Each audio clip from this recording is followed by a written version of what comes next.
월드컵에서 단 한 골도 못 넣은 손흥민, 귀국하자마자 LAFC 유니폼 입고 2경기 연속 골을 쏘아 올렸습니다. 안녕하세요, 축구 본능입니다. 이 장면 하나가 홍명보 감독을 향한 모든 비판의 화살을 한순간에 잠재워버렸죠. 연속골의 도움까지, 그리고 자책골 유도까지 3골에 전부 손을 댄 손흥민. 월드컵 전까지만 해도 리그에서 단 한 골도 없었던 그 선수가 맞나 싶을 정도입니다. 오늘은 그 변화의 진짜 원인 산토스 감독이 손흥민을 어떻게 다르게 쓰기 시작했는지 전술적으로 완전히 해부해 드리겠습니다. 끝까지 보시면 왜 손흥민이 갑자기 되살아났는지 친구들한테 설명할 수 있을 만큼 완벽하게 이해하시게 됩니다. 먼저 월드컵 전 손흥민이 리그에서 골을 못 넣던 시절 산토스 감독이 그를 어떻게 활용했는지부터 짚어봐야 합니다. 세인트루이스전부터 살펴보죠. 당시 손흥민은 최전방에 투입됐고 부안과 보이드와 함께 출전했습니다. 그런데 이때 손흥민의 히트맵이 정말 충격적이었어요. 공격수라면 다양한 위치에서 움직이며 페널티 박스 근처에 발자국이 찍혀야 정상인데 손흥민은 무려 미드필더 라인까지 내려와서 공을 받아내고 있었습니다. 박스 바깥에서의 활동 방향이 압도적으로 많았죠. 이건 공격수 히트맵이 아닙니다. 실제 장면을 보면 더 명확합니다. 손흥민이 공간으로 파고들 때 패스가 오른쪽으로 흘러버렸어요. 손흥민이 골을 넣으려면 반드시 중앙으로 파고들어야 하는데 패스 방향이 반대였던 거죠. 그 공간은 오히려 부안가가 중앙 침투로 가져갔습니다. 손흥민은 득점할 수 없는 위치에서 뛰고 있었던 겁니다. 후방에서 공간 패스가 연결됐을 때도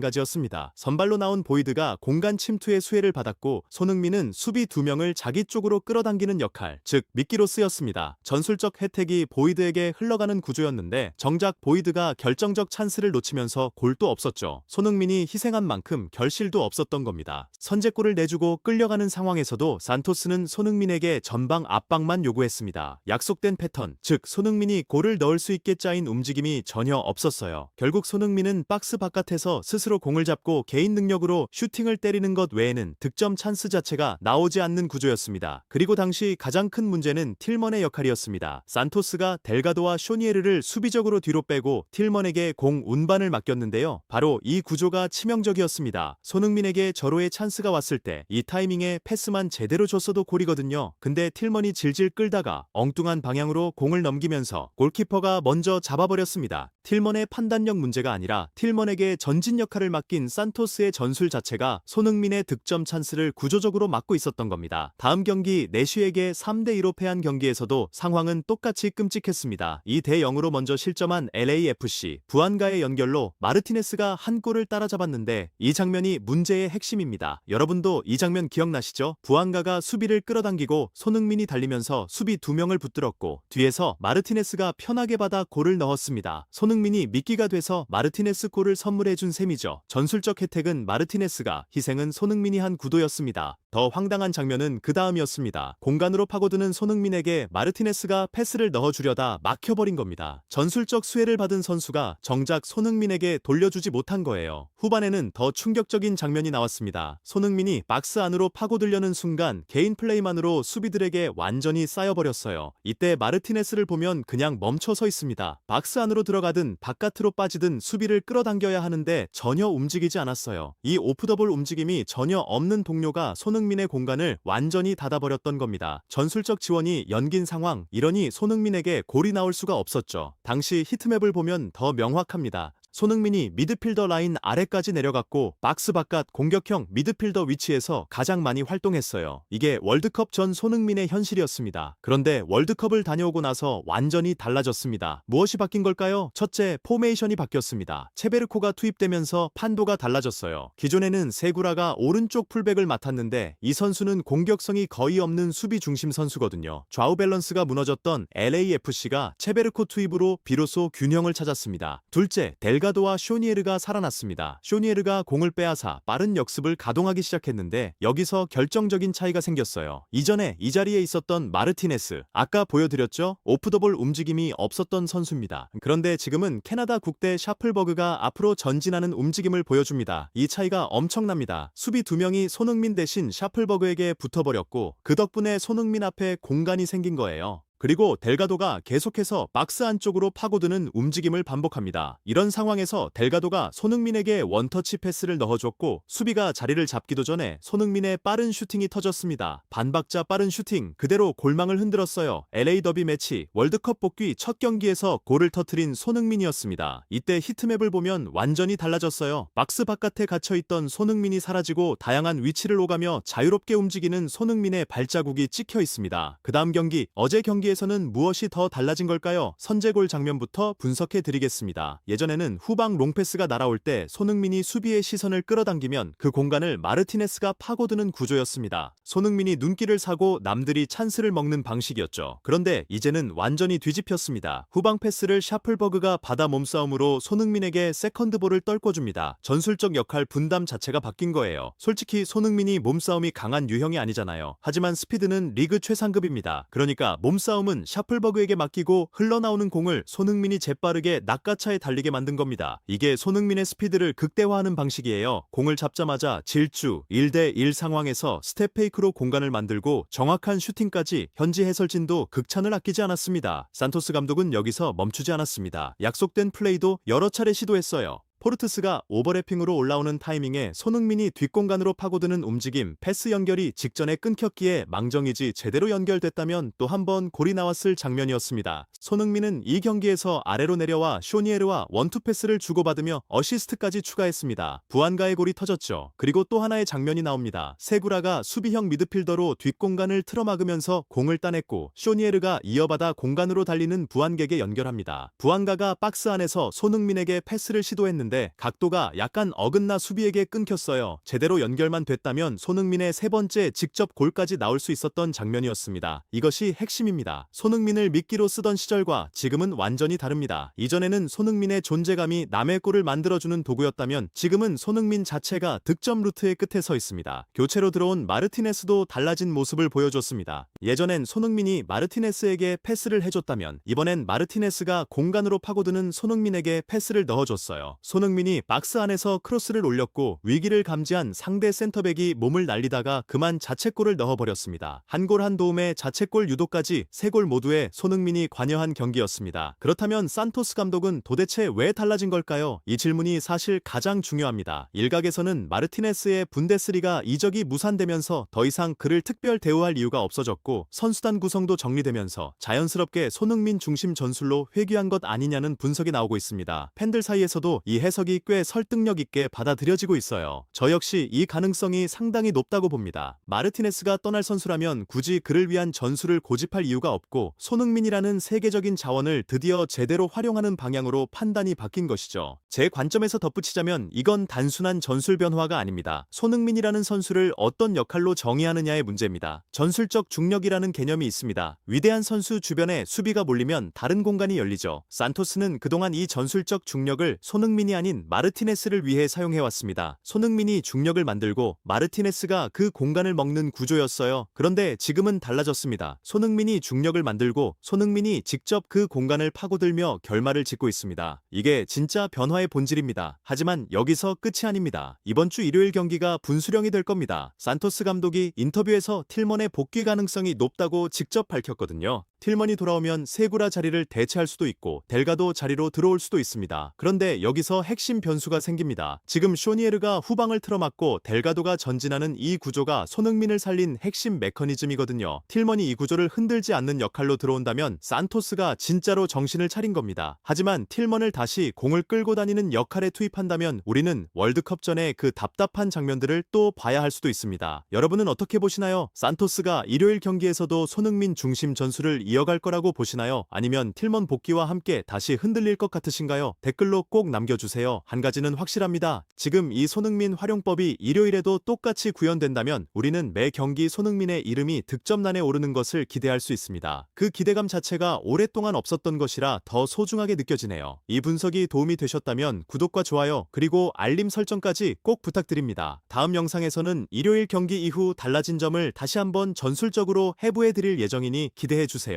축구 본능이었습니다.